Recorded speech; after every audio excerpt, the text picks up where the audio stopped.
Ahoj všichni, vítám vás na našem kanále. Dneska se podíváme na Master Cleaning Station od společnosti Real Avid. Je to čistící stanice pro krátký střelný zbraně, takový all-in-one. No, uvidíte sami za chviličku. Jdeme na to.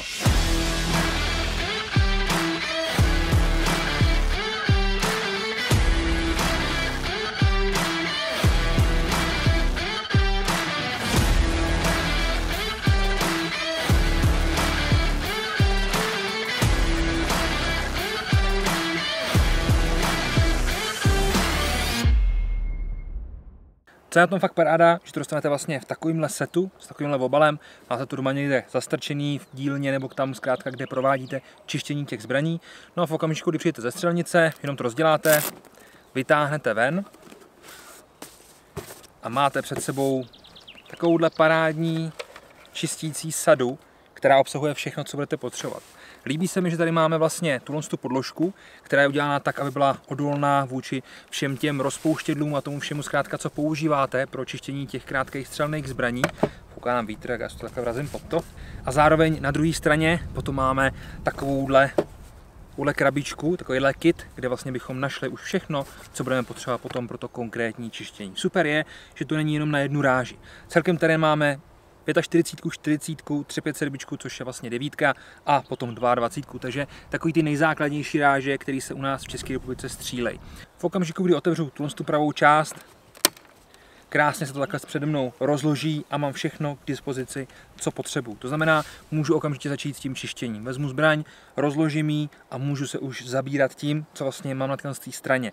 No, co tady vlastně mám? Jak jsem říkal, celkem tady máme čištění na 4 ráže. To znamená 45, 40, 357, 9, tady jak jsem říkal, a 22. V tomto případě tady máme jak čistící kartáček z mědi, tak samozřejmě i ten protahovací trn a máme tady i standardní protahovák, který potom slouží na to, abyste tam vlastně mohli dovnitř zavíst to rozpouštilo ten čistič tak, aby to všechno z té hlavně se odstranilo. To znamená takovýhle pěkný protahovák, naprosto standardní. Máme tady 50 ubrousků, který slouží k zavedení vlastně toho čistícího prostředku dovnitř do té hlavně, což si myslím, že je super, že nám k tomu Real Avid dal i tyhle čistící ubrousky. Máme to tady takhle pěkně vpravo umístěný. No a když chceme začít čistit, tak vlastně můžeme se tady spolehnout na několik různých nástrojů, které nám v tomhle budou pomáhat, ať už se jedná o takovýhle kartáčky, kdy máme rovnej plastový, potom máme zde takovejhle, který se můžeme opřít, pořádnej, tady zase měděný. Máme tady různé škrabky, ať už takovýhle špičatý, nebo samozřejmě i plochý škrabky, nebo škrabky s takovýma různýma tvarama. Na druhé straně potom jemnější kartáčky na nějaký menší části vašich zbraní. Líbí se mi, že tady máme opravdu spoustu věcí, spoustu nástrojů, které nám pomůžou dostat ten karbon a ten silage zkrátka z těch zbraní, který tam nemá co dělat, ven a udělat si zase pěkný, čistý zbraně. Co se týče čištění hlavní, máme tady 25 cm dlouhou, pěknou mosaznou tyčinku.